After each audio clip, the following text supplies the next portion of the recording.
আহলে সুন্নাত ওয়াল জামাত শুধু তাহিরের উপর নির্ভর নয়, আহলে সুন্নাত ওয়াল জামাত প্রত্যেকটা ঘরে ঘরে নবীর সৈনিক আছে। কথা বলে, আমি যদি অন্যায় করি আমি ক্ষমা চাইবো, হাত করে হাতে নিজের হাতে পড়ব।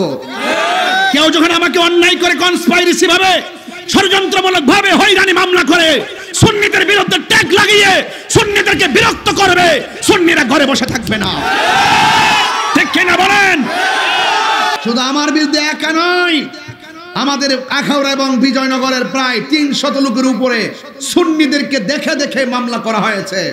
তারা ঘরের মধ্যে ঘুমাতে পারছে না, তারা নিজের কাজ করতে পারছে না, পরিবারকে সময় দিতে পারছে না, দৈনন্দিন বাজার করতে পারছে না। অনর্থক যারা ষড়যন্ত্র করে এ আমাদের সুন্নিদেরকে মিথ্যা এবং হয়রানিমূলক মামলার ষড়যন্ত্র করছে।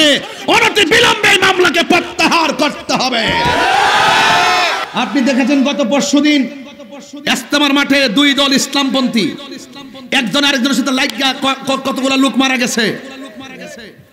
আমাদের ধর্মের উপদেষ্টা একই ঘরানার লোক, তো উনার তো উচিত ছিল অন্তত পক্ষে উভয়টা গ্রুপের সঙ্গে সমন্বয় করে একটা সমাধান করা। কথা বলেন ঠিক না বেঠিক? আমি মনে করি যে দায়িত্বে থাকবে, যে ক্ষমতা থাকবে তাকেই বলতে হবে, এটাই তো নিয়ম। শুধুমাত্র মত প্রকাশের নামই স্বাধীনতা নয়, দ্বিমত প্রকাশের নামও স্বাধীনতা। আপনি অন্যায় করলে অন্যায় বলতেই হবে, আমি অন্যায় করলে অন্যায় বলতেই হবে। আমি দেখলাম এতগুলো সুন্নিদের বিরুদ্ধে মামলা, এতগুলো মাজার আক্রমণ, উপদেষ্টাদের কোনো কথা নাই। আমার মনে হয় যদি এভাবে চলতে থাকে আর সুন্নিরা যদি খানকা থেকে রাজপথে বের হয়ে যায়, আরেকটা প্রতি বিপ্লব হবে বাংলাদেশ। কথা বলতে, সুতরাং গর্জন দেওয়ার আগে, সুতরাং মাঠে নামার আগে সব সমাধান করেন। আমরা বিগত দিনে এমন কাজ করি নাই যে আমাদেরকে মামলা দিতে পারে। কথা বলেন ঠিক কিনা? আমরা কোনো দলের দালালি করি নাই। আমরা দেখেছি যারা নবীর প্রেমিক, যারা নবীর আশেক, আমরা তাদেরকে ভালোবাসি। কথা বলেন ঠিক কিনা? আরো বড় করে বলেন ঠিক কিনা বলেন। আমি পরিষ্কার ভাষায় বলতে চাই, আমার ব্যাপারে ব্যানার নিয়ে রাজপথে আন্দোলন চলতেছে। চট্টগ্রাম থেকে শুরু করে প্রত্যেক জায়গায় কি আন্দোলন বাড়তেছে না কমতেছে? এখনো পর্যন্ত মিডিয়াগুলো নীরব, মিডিয়াগুলো এখনো স্বাধীন হতে পারে নাই, প্রশাসন এখনো স্বাধীন হতে পারে নাই। আপনারা আরেকজনের কথা শুনে দেশের আইনকে কলঙ্কিত করবেন না, হলুদ পাতার সাংবাদিকতা করবেন না। আমার ব্যাপারে শুভাকাঙ্ক্ষী হয়ে অনেক জায়গা প্রতিবাদ হচ্ছে। আমি বলবো তাড়াতাড়ি মামলাটা প্রত্যাহার করুন। আমার যাই হোক না হোক, কিন্তু আমার 300 ভাইয়ের নামে যে মামলা করে ঘর থেকে বের করা হয়েছে এবং বিজয়নগরের প্রায় 6-7 জনকে ধরে নেওয়া হয়েছে, তাদেরকে তাড়াতাড়ি মুক্ত দিতে হবে। আমার আল্লাহ ডাক দিয়ে বলে, পৃথিবীর মানুষ, আমি আল্লাহ তোমারে বানাইছি একমাত্র আমার গোলামি করার জন্য। নামাজের মাধ্যমে যারা গোলামি হয়, রোজার মাধ্যমে তারা গোলামি হয়, যাকাতের মাধ্যমে তারা গোলামি হয়। কিন্তু একটা কথা মনে রাখবেন, হকের পথে থাকলে মানুষ আপনাকে তিরস্কার করতে পারে, হকের রাস্তা থাকলে মানুষ আপনাকে নিন্দা করতে পারে। জিহাদ করে হকের পথে যারা থাকবে তাদের উপরে রহমত দেওয়ার মালিক হলেন একজন। জবান খুলে বলেন তিনি কে? আল্লাহু ওয়ালিয়ুল্লাযীনা আমানু ইউখরিজুহুম মিনাজ যুলুমাতি ইলান নূর।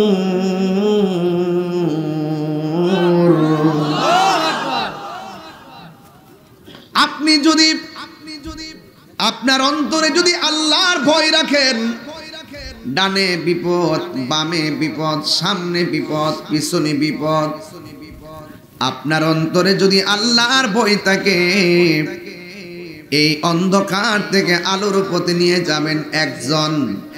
জবান খুলে বলেন তিনি কে? তাহিরের বিরুদ্ধে সুন্নিদের বিরুদ্ধে শুধু আমার না, গোটা সুন্নিদের বিরুদ্ধে ষড়যন্ত্র শুরু হয়ে গেছে। মাজারের মধ্যে আগুন লাগাইছে, মসজিদের মধ্যে আগুন লাগাইছে, দরবারের সব গরু ছাগল যা আছে সব চুরি করে লইয়া গেছে। শেষ পর্যন্ত ব্যক্তিগত অ্যাটাক শুরু করছে। সুন্নিরা রুখে দাঁড়ায় গেলে আপনাকে আমাকে কেউ কিছু করতে পারবে না। বিনিময়ে সবাইকে ঐক্যবদ্ধ হওয়া লাগবে। কথা বলেন ঠিক কিনা? যুবক ভাইয়ের আমার, যে দান করে সে যেমন ঠকে না, যার উপরে জুলুম করা হয় সে ঠকে না, বরং জুলুম বাজ যারা, জালেম যারা, তারা ঠকে। মজলুম কোনদিন ঠকে না। কথা বল ঠিক কিনা?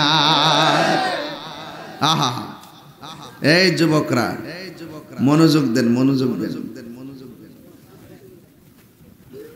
আমি আপনাদের কাছে ওই কথাটাই বলবো।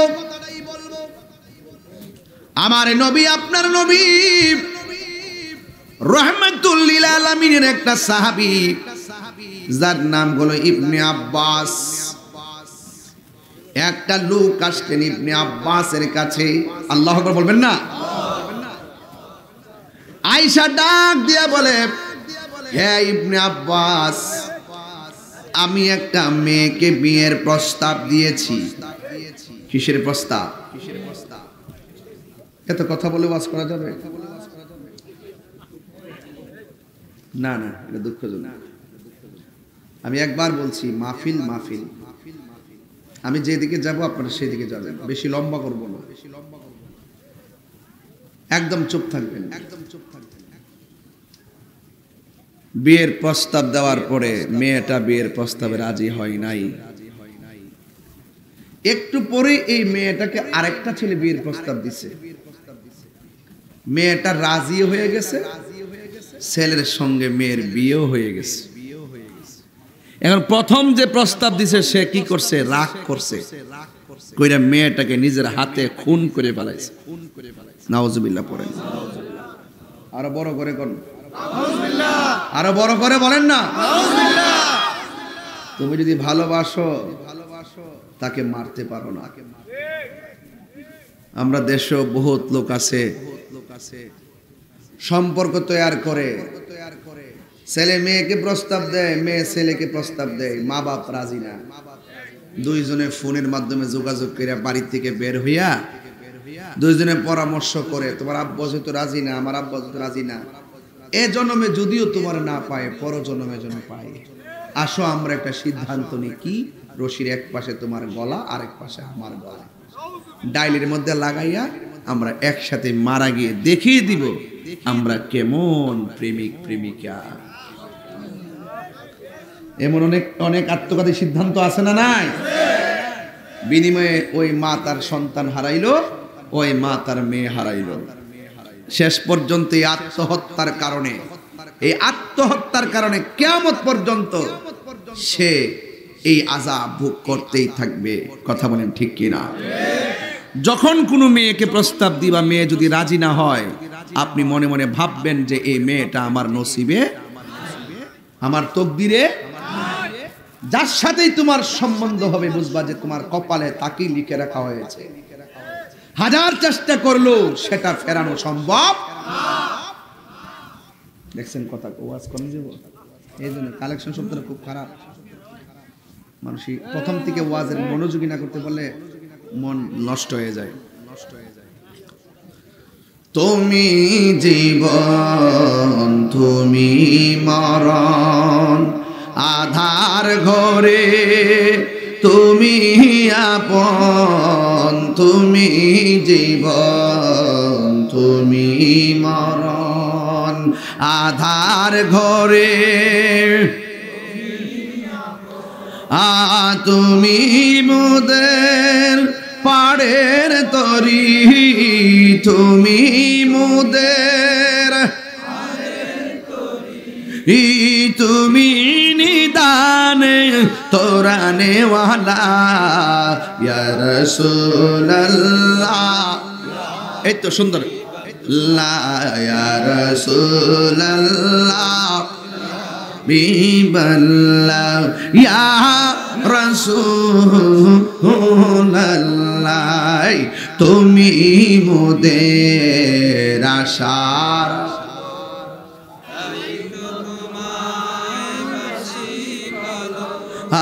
তুমি মোদের আশার আলো তাই তো তোমায়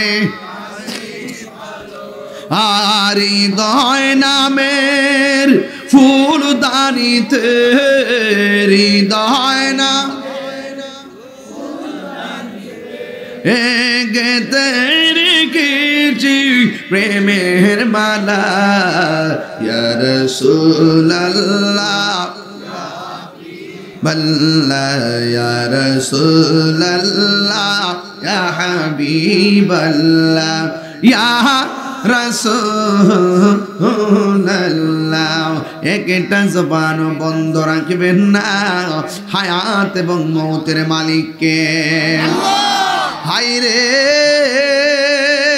ও যাত্রাপুরের বাবা এই মেয়েটাকে মাইরা যাইয়া নবীর সাহাবীর কাছে গিয়ে দাঁড়ায় গেল যাইয়া ডাক দিয়ে বলে ইবনে আব্বাস আমি একটা মেয়েকে বিয়ের প্রস্তাব দিয়েছি মেয়েটা বিয়ের প্রস্তাবের মধ্যে রাজি হই নাই আরেকটা ছেলে মেয়েটারে আমার সামনে বিয়ের প্রস্তাব দিল এই মেয়েটা বিয়ের প্রস্তাবে রাজি হয়ে গেল শুধুমাত্র রাজি নয় এই মেয়েটার সঙ্গে ছেলেটার বিয়ে হয়ে গেল ইবনে আব্বাস মেয়েটা যখন আমার প্রস্তাবে রাজি হয় নাই আমি আমার নিজের হাত দিয়া মেয়েটারে মাইরা ফেলাইছি এবার ডাক দিয়ে বলে হুজুর আমি যেই গুনাহ করেছি গো আমি যেই অন্যায় করেছি আমার গুনাহ আল্লাহ মাফ করবনি এই গুনার ক্ষমা আল্লাহর কাছে আসেনি ও যাত্রাপুরের ভাই রে টাকা পয়সা লেনদেন নিয়া ইদানিং দেখবেন রাজনীতি লইয়া একজন আরেকজনের প্রতিহিংসার বশবর্তী হইয়া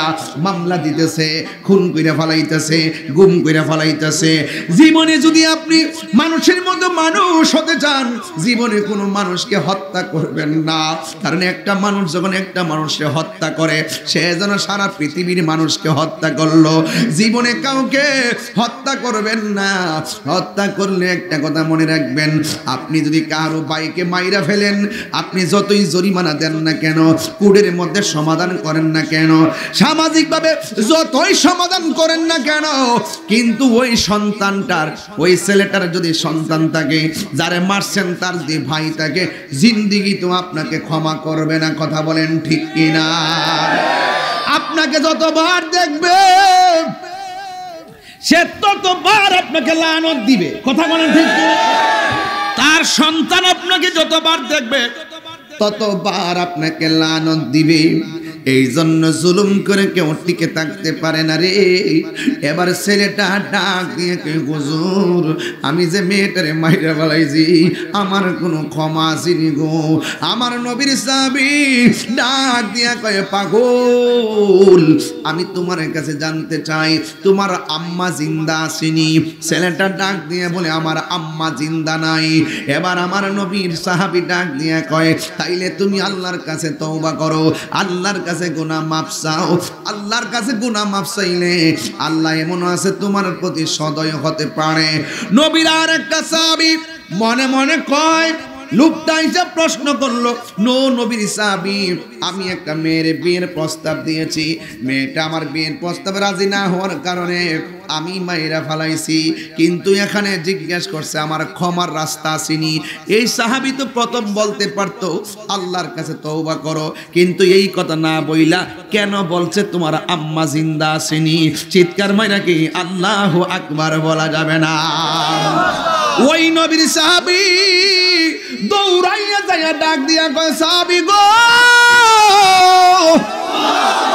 ও সাহাবী আপনি ছেলেটারে প্রথমেই তো বলতে পারতেন তুমি যে এই গুনাহ করেছো আল্লাহর কাছে ক্ষমা চাও এই কথা না বইলা আপনি কেন বললেন তোমার মা জিন্দা ছিনি মায়ের সঙ্গে সন্তানের হত্যার সম্পর্ক কি এই কথা বলার পরে নবীর সাহাবী ডাক দিয়ে কয় সাহাবী আমি তারে প্রথম কেন বলছি মা আছে জাননি, কেন বলছি মায়ের কথা কেন জিজ্ঞেস করছি, কারণ এই পৃথিবীর মধ্যে একটা মাত্র মানুষ দোয়া করলে মাঝখানে কোনো পর্দা থাকে না, ডাইরেক্ট আল্লাহর দরবারে কবুল হয়ে যায়।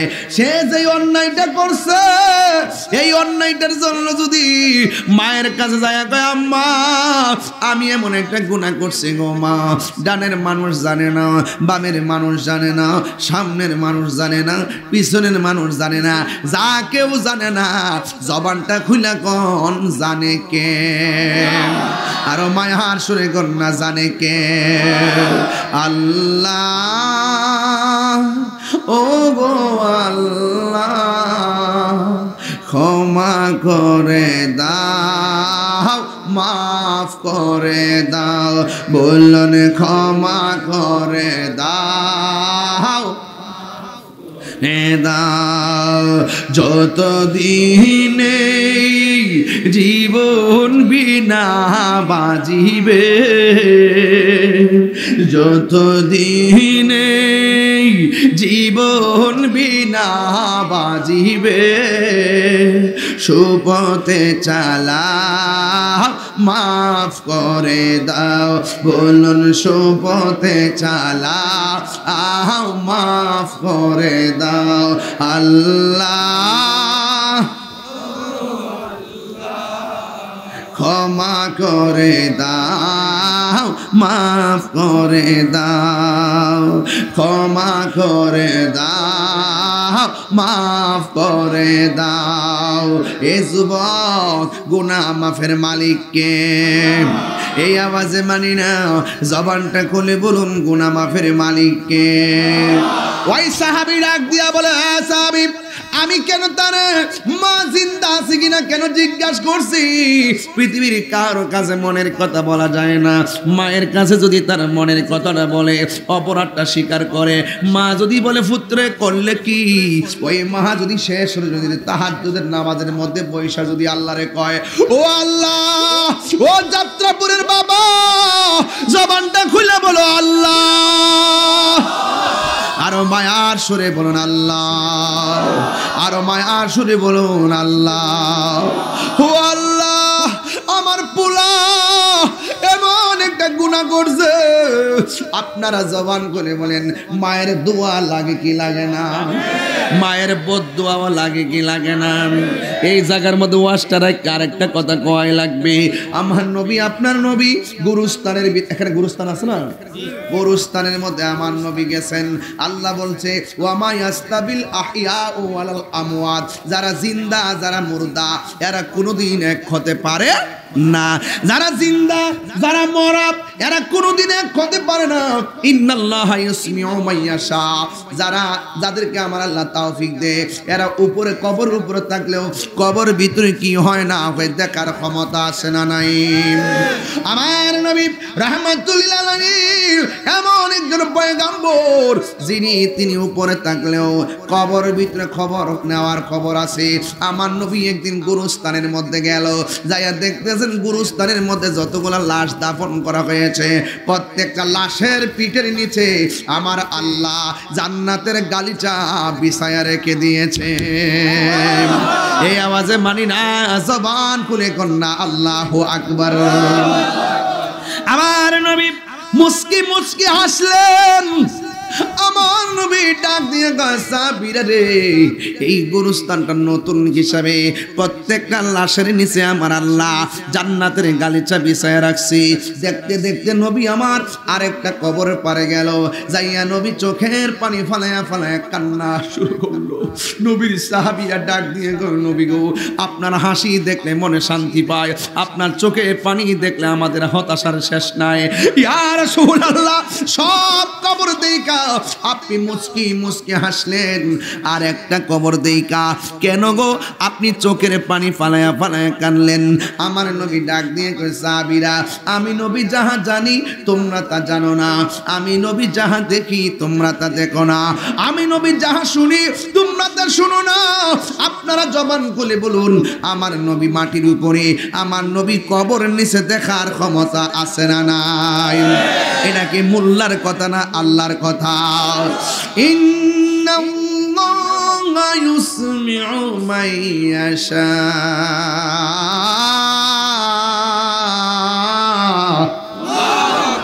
নিশ্চয় আমার আল্লাহ রাব্বুল আলামিন কাউকে কাউকে কবর আযাব দেওয়ার সুযোগ দেয়। যেমন আমার নবী সব কিছু দেখতেন। দেইকা ডাক দিয়া কই, সাহাবীরা আমি কেন হাসছি তোমাদেরকে বলেছি, কিন্তু কেন কান্না করি তোমাদেরকে এখন বলা যাবে না। তাড়াতাড়ি বাজারের মধ্যে যাও, বাজারের মধ্যে যায় সুন্দর করে মাইকিং করে দাও যে এই গুরুস্থানের মধ্যে কার কার আপনজনদের লাশ শুয়ানো হয়েছে। এই যাত্রাপুরের মানুষ, গুরুস্থানের ভিতরে আজ থেকে প্রায় 20 বছর আগে আপনার দাদারে শুয়াই দিয়েছেন, দাদার কবর ভাঙ্গা পড়ে রইছে, কবরটা বিলীন হয়ে গেছে, এখন আর আগের কবর খুঁজে পাওয়া যায় না। মা কবরে শুয়ে আছে, মার কবরের পারে আমরা যাইতে পারি না। দাদি কবরে শুয়ে আছে, দাদির কবরের পারে যেতে পারি না। নানা নানি পড়ে আছে, নানা নানির কবরে যাইতে পারি না।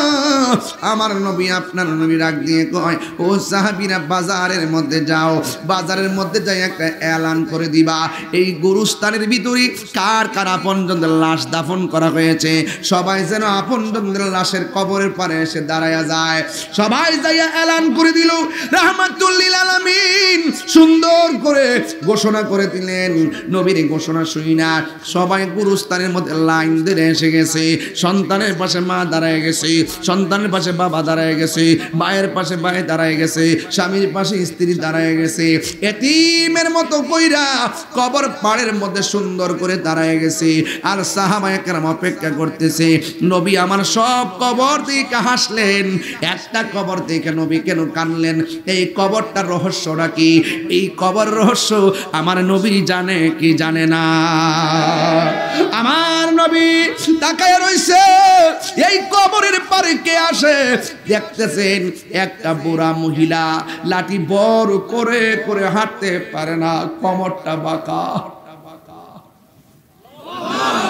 নবী আমার অর্ডার দিছে, নবীর কথা মানতে যাইয়া দৌড়াইয়া লাঠি বড় কইরা গুরুস্থানের ভিতরে যখন ঢুকে গেছে, ওই মুহূর্তে সাহাবায়ে কেরাম কয়, ওই যে মহিলাটা ওই কবর পারে আসতেছে, যে এই কবরটা দেখা আমার নবী চোখের পানি ফেলে কান্না করেছেন। ইন দি মিন টাইমে মহিলাটা লাঠি বড় কইরা ওই কবরের পারে যখন দাঁড়াইছে, আমার নবী আপনার নবী রাহমাতুল লিল আলামিন ডাক দিয়া বলেন, ইয়া রাসূলুল্লাহ, ইয়া হাবিবাল্লাহ। ওই কবরের পারে মহিলাটা দাঁড়াইছে। সাহাবায়ে কেরাম বলে, ইয়া রাসূলুল্লাহ, ওই মহিলাটা কবরের পারে দাঁড়াইছে। আল্লাহর হাবিব মহিলাটাকে ডাক দিয়া বলে, মা মা, এই কবরের পারে আপনি দাঁড়াইছেন, আমি নবী জানতে চাই কবরের ভিতরে লাশ হয়ে কে পড়ে আছে। ওই মহিলাটা চোখের পানি ফালায়া ফালায়া কান্দা গয়, ও নবী গো, এই সন্তানটা আমার সন্তান কবরে আছে। আমার নবী কয়, মা আপনি জানেননি আপনার সন্তানটা কবরে কেমন আছে? মহিলাটা ডাক দিয়ে কয়, আল্লাহ এবং তার নবী ভালো জানে, আল্লাহ এবং তার হাবিব ভালো জানে। আমার নবী ডাক দিয়ে বলে, মা গো, ও মা, এই সন্তানটা কবরের ভিতরে জাহান্নামের বিছানার মধ্যে ছটফট করতেছে। তার কান্নার আওয়াজে মাগরিব থেকে মাশরিক, শিমাল থেকে জুনুব পর্যন্ত মানুষ এবং জিন ছাড়া সবাই তার কান্নার আওয়াজে অতিষ্ঠ হয়ে গেছে। এমন ভাবে জাহান্নামের আগুনের বিছানার মধ্যে পড়ে আছে। এই কথাটা মা শুনলেন। পৃথিবীর সব মা সন্তানের কান্নার কষ্টের কথা শুনলে চোখের পানি ফেলায়া কান্দে, কিন্তু এই বুড়া মহিলা হাতের মধ্যে লাঠি লইয়া তিনি আর কান্দে না, তিনি একটা মুস্কি হাসি মারছে। সাহাবীর সামনে নবী ডাক দিয়ে কয়, মা সন্তানের কষ্ট শুই না কেন কাঁদলা না? সন্তানের কষ্টের কথা শুই না কেন গো হাসলা? তার কারণটা কে একটু মেহেরবানি করে বলো না। মহিলাটা বলে, নবী গো, নবী গো, নবী গো, নবী গো, ও মায়ার নবী, দয়ার নবী, আমি কেন আসছি জানেননি? এই সন্তানটা যেদিন আমার পেটের মধ্যে কনসেপ্ট হয়েছে সেই দিন থেকে আমার আনন্দের কোনো সীমা ছিল না। এই সন্তানটা যখন পানির ফুটা থেকে রক্ত, রক্ত থেকে গোশত, গোশত থেকে হাড্ডি, হাড্ডি থেকে ওই মানুষের দেহ একেবারে সুটাম দেহ বানাইয়া পেটের মধ্যে যেদিন বডিটা পূর্ণ হয়েছে সেদিন থেকে আমার পেটের মধ্যে লাইটান শুরু করছে। লাতি মাইরা মাইরা আমার ঘুম কাইরা নিছে। আমি রাতের বেলা ঘুমাইতে পারি নাই, আমি রাতের বেলা ঘুমাইতে পারি নাই, আমি রাতের বেলা ঘুমাইতে পারি না। আমার চোখের পানি ফলাইয়া ফলায় আমি রাত্রটা কাটাইছি, কিন্তু সকালবেলা কাউকে আমি চোখের পানির ব্যাখ্যা বলি নাই। কেন আমি কাঁদছি চোখের পানিটা আমি কাউরে বলি নাই। ইয়া রাসূলুল্লাহ, ইয়া হাবিবাল্লাহ, ও মায়ার নবী গো, আমি তখন কি করলাম? সকালবেলা হাসি মুখে ঘুম থেকে উঠছি, আমার জাদুমণি কান্নার কারণ আমি কাউরে বলি নাই। নীরবে নীরবে আমি কষ্ট সহ্য করেছি। ইয়া রাসূলুল্লাহ নবী গো, আমি যখন খাইতে মরছি আমার প্লেট রেখে দিছি, কিন্তু আমার জাদুমণি আমাকে লাথি মাইরা আমার ক্ষুধা কাইরা নিছে, আমার রুচি কাইরা নিছে, আমার খাবার কাইরা নিছে। মানুষে বলছি আমার রুচি নাই, কিন্তু আসলে সন্তানের লাথিতে আমার পেটের ক্ষুধা আমি ভুলে গেছি। ইয়া রাসূলুল্লাহ, আমার সন্তান এত লাথি লাইতেছে, এরপরও আমি কষ্ট নেই নাই। যেই দিন আমি ভূমিষ্ঠ করাইতে গেলাম, আমি যখন তখন প্রেগনেন্সি ব্যথা পড়ে গেলাম, মনে হয়েছে এক একটা লাথি যেন আমার জীবন শেষ হয়ে গেছে। মানুষ আমার মাথার মধ্যে তেল দেয়, মাথার মধ্যে পানি দেয়। মানুষ আমারে কয়, আমি যখন সন্তানটারে ভূমিষ্ঠ করছি, সন্তানটারে যখন প্রসব করেছি, ওই মুহূর্তে আমি নাকি বেহুশ হয়ে গেছিলাম। এই জন্য আমি একবারে মৃত্যুর ঘাট থেকে আমি ফিরাইছি। কিন্তু শত হইল তো আমার জাদুমণি ডান দিকে প্রস্রাব করছে, আমি বাম দিকে নিলাম, বাম দিকে প্রস্রাব করছে, আমি বুকের উপরে রাখলাম। নিজের কাপড়টারে টুকরা টুকরা বানাইয়া, তল বিছনা বানাইয়া আমার জাদুমণির আমি এমন ভাবে তিলে তিলে মানুষ করছি। নবী গো, আল্লাহ বলছে ইম্মা ইয়াবলুগান্না ইনদাকাল কিবারা আহাদুহুমা ওয়ালা তাকুল্লাহুমা উফফি ওয়ালা তানহারহুমা ওয়া কুল্লাহুমা কাওলান কারীমা। আল্লাহ বলছে মা বাপ যদি বুড়াও হইয়া যায় তার লোকে গেবাড়ি দেখে কথা কইও না। শুধুমাত্র মা বাপ যতদিন রুজি করে ততদিন পর্যন্ত মা বাপরে অনেক সন্তান মানে। যেই মাত্র মা বাপটা বেকার হইয়া যায়, যেই মাত্র মা বাপটা বুড়া হইয়া যায়, যেই মাত্র মা বাপটা হাত পা লড়াইতে পারে না, ওই মুহূর্তে মা উপহাসের পাত্র হয়ে যায়। সন্তান রুজি করে তার গেটআপটা বাইরে যায়, আল্লাহ সহ্য করবে না। কথা বলেন ঠিক কি না? ওই মা ডাক দিয়ে কই, ও ইয়া রাসূলুল্লাহ নবী গো, ও মায়ার নবী, আমার সন্তানটার আমি তিনে তিনে বড় করছি। তিনে তিনে বড় করার পরে আমার সন্তানটারে যখন আমি বড় করলাম, আমি বেকার হয়ে গেলাম। আগের মতো আমি হাঁটতে পারি না, আগের মতো আমি চলতে পারি না, কিন্তু আমার সন্তান আমার খবর লয় না। এত যে আমি বুঝাইলাম, এরপর আমার সন্তানটা আমার খবর লয় না। ও নবী, এমন ভাবে আমার কষ্ট দিতে দিতে একেবারে দেয়ালের মধ্যে পিঠটা লাগাইয়া ফেলাইছে। মা বাপ সন্তানরে ফারতে বদদুয়া দেয় না রে। দেয়ালের মধ্যে কষ্টের স্টিম রুলার ছাপাইয়া দিলে মা বদদুয়া দেয়। এই বদদুয়া দিলে হাত তোলা লাগে না। যদি কই উফ ফুট করলে কি এসপি ফকির হয়ে যাবে, ডিসি ফকির হয়ে যাবে, হুজুর ফকির হয়ে যাবে, ও পুত্রে করলে কি হাতটা তোলা লাগবে না, জীবন ধ্বংস হয়ে যাবে। এই বাপটারে যে দমক মারো, এই বাপটা খালি পকেটে বহুতবার বাজারে গেছে, কোথায় থেকে টাকাটা আনছে, কেমনে বাজার কইরা ফাস্টা ফুলার জিব্বার ভাল চায়া চায়া বাজার কইরা কইরা খাওয়ানটা খাওয়াইছে। এই বাপটার কষ্টগুলার মূল্য তুমি দিতে পারবা না রে বাবা। এই জন্য বাপটা এমন একটা বদগাস, কি দিয়ে ওয়াজ বুঝাইতাম। ওই বাপটা যার চইলা গেছে সে জানে বাপার বেতা কত। কথা বলেন ঠিক কিনা? বাবা গো, বাবা, একটু সাউন্ডটা তুলে দেন বাবা। বাবা গো, বাবা, বাবা গো, বাবা, বাবা গো,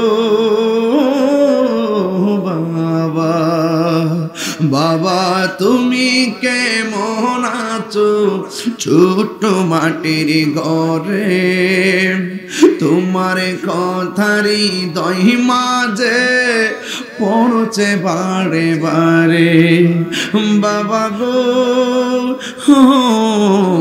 বাবা বাবা গো বাবাই কত আদরে কত স্নেহ তোমার কাছে পেলাম সব কিছু হারিয়ে আজকে নিঃস্ব হয়ে গেলাম কত আদরে কত স্নেহ তোমার কাছে পেলাম সব কিছু হারিয়ে আজকে নিঃস্ব হয়ে গেলাম ভালোবাসি তোমায় বাবা আমার আদরের পোলাপান বন্ধুরা আপনারা বলেন ভালোবাসি বুকটা যে যাইছি রে তোমার কথারি দহে মাঝে পড়ছে বারে বারে তোমার কথারি দহে মাঝে পড়ছে বারে বারে বাবা গো বাবা বাবা গো বাবা দরজাটা খুলতে খে যাই ধুকা মা বুঝি বলছে এলে নাকি খোকা বুকের ভেতরটা নড়ে চড়ে উঠে চোখ বেয়ে জল নেমে আসে শুধু মানে শুধু মানে শুধু মানে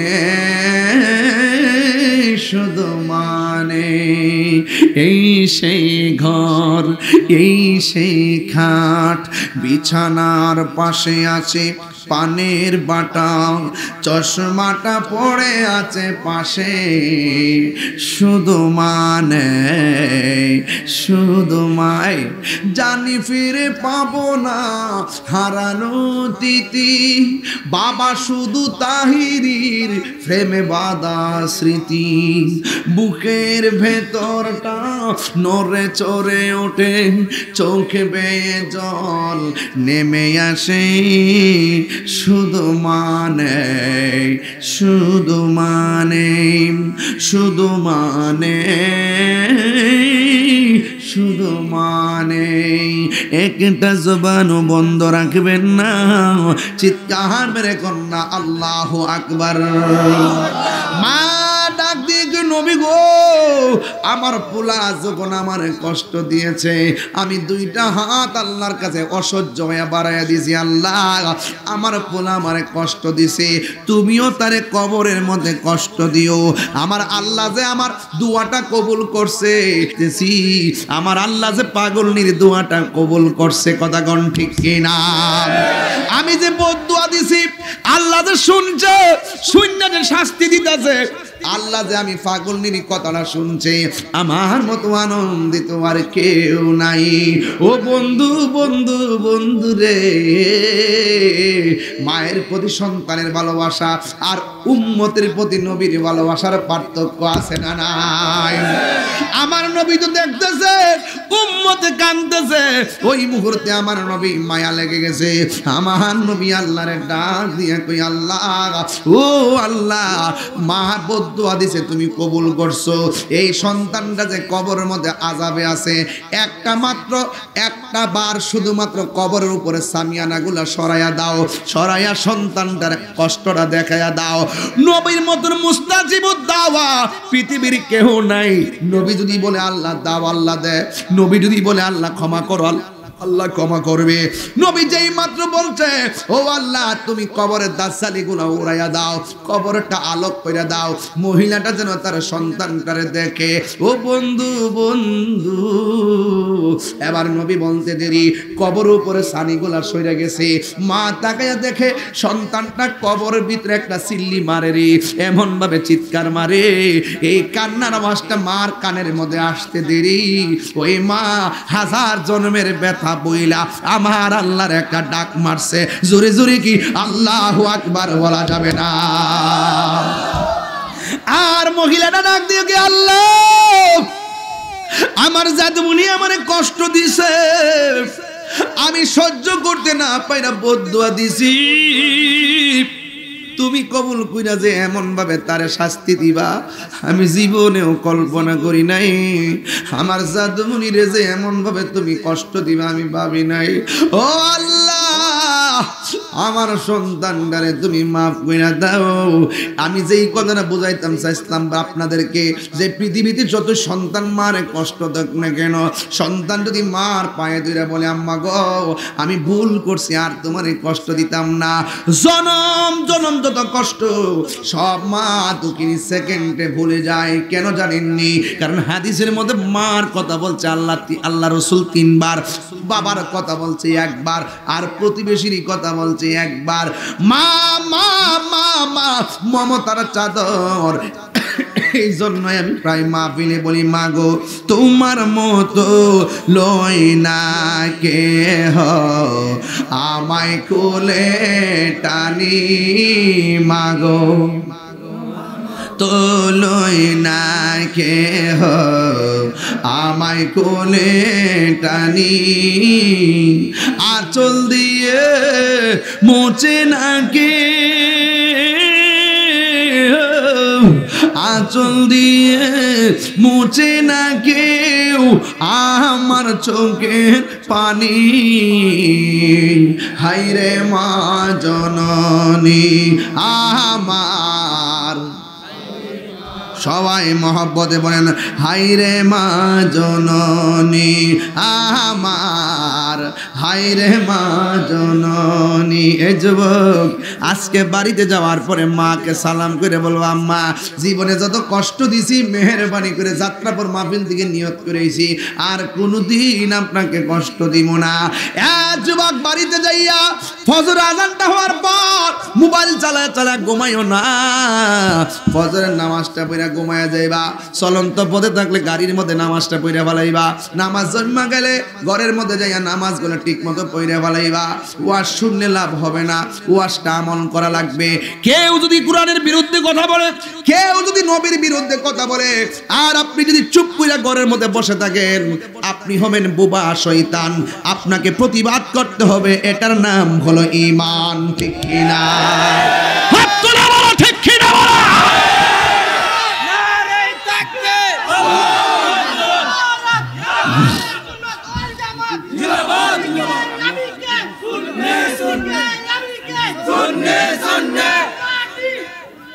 আল্লাহু আকবার, জোরে গান, আর জোরে গান আল্লাহু আকবার। একটু মহব্বতে মায়ার সুরে বলেন, এই দেশের ভিতরে যারা নবীর বিরুদ্ধে কথা বলবে আমরা তাদের সঙ্গে জিহাদ করতে রাজি আছি না নাই? আরে হাত তুলে বলো, আছি না নাই? হকের জন্য জীবন দিতে প্রস্তুত আছি না নাই? আমি দায়িত্বহীন কণ্ঠে পরিষ্কার ভাষায় বলতে চাই, আপনারা অনেকে শুনেছেন আমার বিরুদ্ধে মামলা করা হয়েছে। শুধু আমার বিরুদ্ধে একা নয়, আমাদের আখাউড়া এবং বিজয়নগরের প্রায় 300 লোকের উপরে সুন্নিদেরকে দেখে দেখে মামলা করা হয়েছে।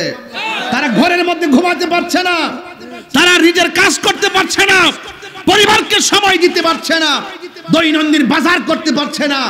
অনর্থক যারা ষড়যন্ত্র করে, এ আমাদের সুন্নিদেরকে মিথ্যা এবং হয়রানিমূলক মামলার ষড়যন্ত্র করছে। অনতি বিলম্বে মামলাকে প্রত্যাহার করতে হবে।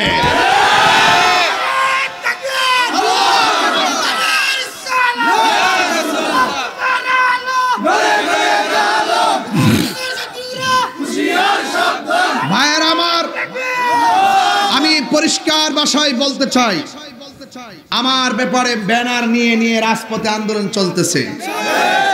চট্টগ্রাম থেকে শুরু করে প্রত্যেক জায়গায় কি আন্দোলন বাড়তেছে না কমতেছে? এখনো পর্যন্ত মিডিয়াগুলো নীরব, মিডিয়াগুলো এখনো স্বাধীন হতে পারে নাই, প্রশাসন এখনো স্বাধীন হতে পারে নাই। আপনারা আরেকজনের কথা শুনে দেশের আইনকে কলঙ্কিত করবেন না, হলুদ পাতার সাংবাদিকতা করবেন না। আমার ব্যাপারে শুভাকাঙ্ক্ষী হয়ে অনেক জায়গা প্রতিবাদ হচ্ছে, আমি বলবো তাড়াতাড়ি মামলাটা প্রত্যাহার করুন। আমার যাই হোক না হোক, কিন্তু আমার 300 ভাইয়ের নামে যে মামলা করে ঘর থেকে বের করা হয়েছে এবং বিজয়নগরের প্রায় 6-7 জনকে ধরে নেওয়া হয়েছে,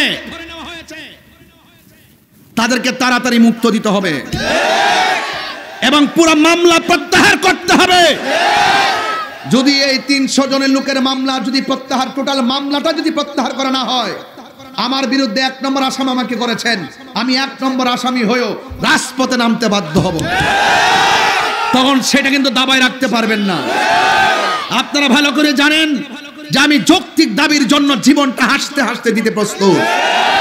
আমি যদি অন্যায় করি, আমি ক্ষমা চাইবো, হাত করে হাতে নিজের হাতে পড়ব।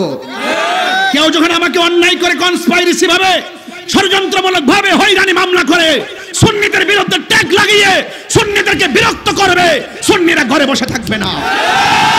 ঠিক কিনা বলেন? কেউ ঘরে বসে থাকবে না।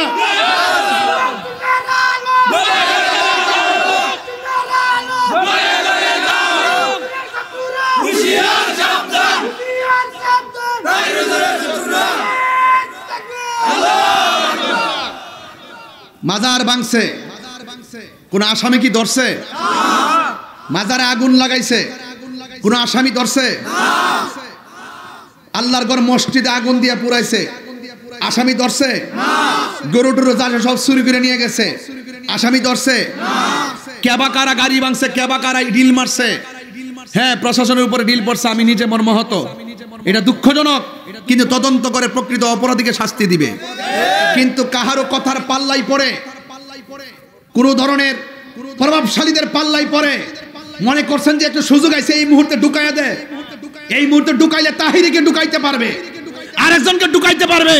কিন্তু বুঝতে হবে আহলে সুন্নাত ওয়াল জামাত শুধু তাহিরের উপরে নির্ভর নয়, আহলে সুন্নাত ওয়াল জামাত প্রত্যেকটা ঘরে ঘরে নবীর সৈনিক আছে। কথা বলে